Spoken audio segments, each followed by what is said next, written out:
आज भी जब सच की बात होती है तो हमारे मन में राजा हरिश्चंद्र का नाम जरूर आता है। धर्म और सत्य के अटूट मूर्त सत्यवादी राजा हरिश्चंद्र का नाम इतिहास के पन्नों में स्वर्ण अक्षरों में लिखा गया है।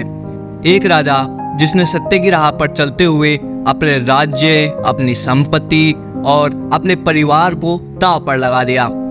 सत्य का ऐसा अनुपम उदाहरण कहीं और नहीं मिलता। आज हम आपको लेकर चलेंगे उस दौर में जहां राजा हरिश्चंद्र की सत्य, निष्ठा और धर्म पालन की कहानी ने हर दिल को झंझोर दिया था। आइए जानते हैं इस महान राजा की कथा जिसने सत्य की खातिर अपने सभी सुखों को त्याग दिया। नमस्कार दोस्तों, आप सभी का एक बार फिर से स्वागत है आपके अपने YouTube चैनल द यूनिवर्सल योगी पर। दोस्तों, आज हम जानेंगे सत्यवादी राजा हरिश्चंद्र की कहानी। एक राजा जो सत्य के मार्ग पर चलते हुए अपने राज्य, संपत्ति और परिवार तक का त्याग करने के लिए तैयार हो गया। उनकी सत्य, निष्ठा और धर्म पालन की गाथा आज भी हमारे दिलों में जीवित है। इस कहानी में हम देखेंगे कि कैसे राजा हरिश्चंद्र ने अपने राज्य को दान कर दिया, अपने परिवार को बेच दिया और खुद भी शमशान के चांडाल के रूप में काम करने को मजबूर हो गए। इतना ही नहीं, राजा हरिश्चंद्र ने अपने ही बेटे के अंतिम संस्कार के लिए अपनी पत्नी से कर मांगा। सत्य के प्रतीक राजा हरिश्चंद्र को सत्य बोलने के लिए अनेक कष्ट सहने पड़े थे।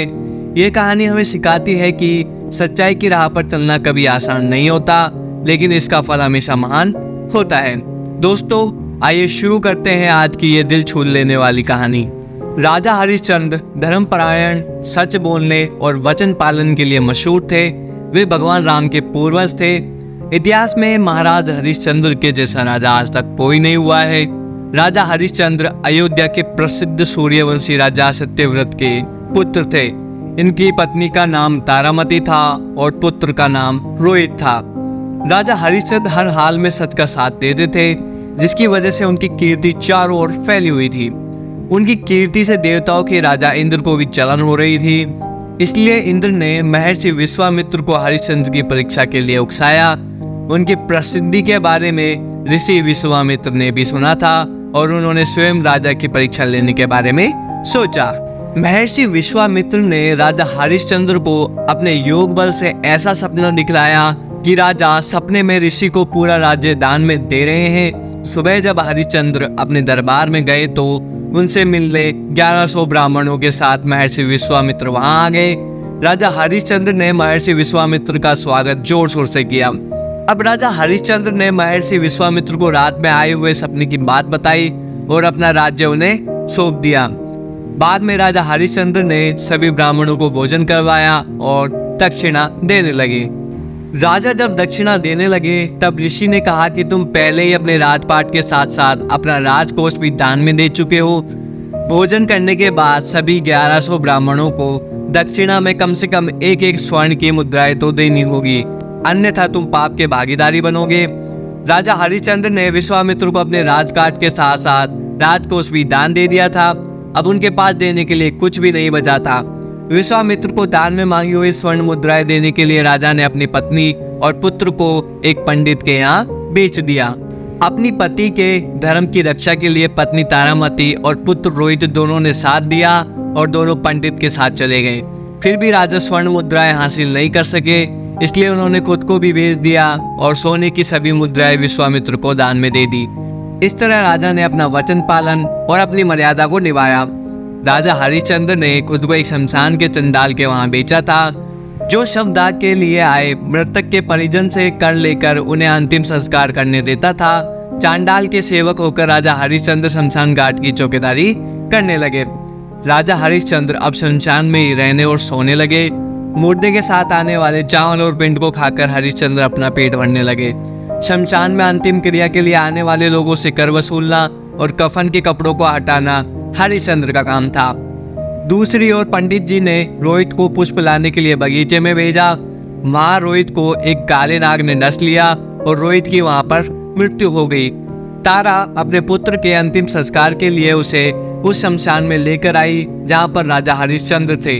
शमशान में प्रवेश करते ही रानी तारा फुट फुट कर रोने लगी। वहां पर राजा ने रानी से भी अंतिम संस्कार के लिए कर मांगा। कर के लिए रानी के पास कुछ भी नहीं था, इसलिए उन्होंने अपनी साड़ी को फाड़ कर चुकाना चाहा। तभी आसमान में बिजली चमकी, बिजली की रोशनी में हरिश्चंद्र को उस अबला स्त्री का चेहरा नजर आया। वह स्त्री उनकी पत्नी तारा थी और उसके हाथ में उनके पुत्र रोहित का शव था।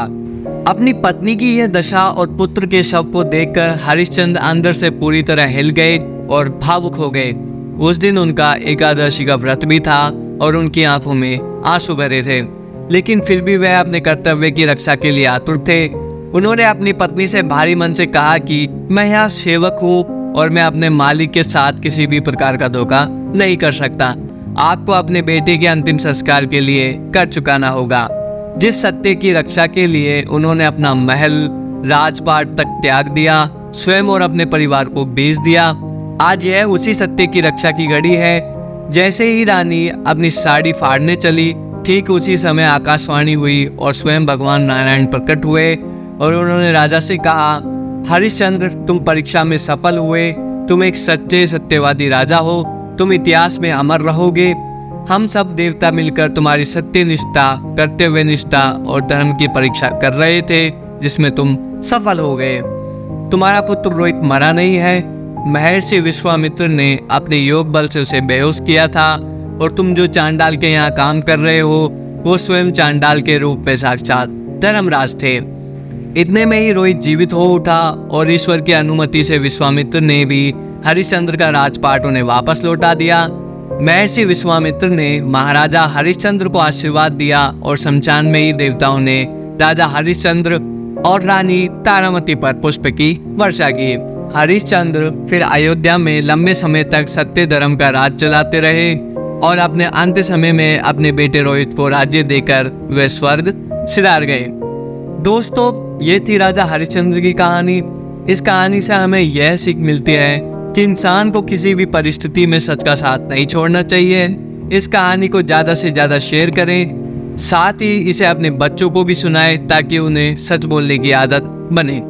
अगर आपको यह हमारी वीडियो अच्छी लगी हो तो कृपया इसे लाइक करें, शेयर करें और हमारे चैनल द यूनिवर्सल योगी को सब्सक्राइब करना ना भूलें। धन्यवाद।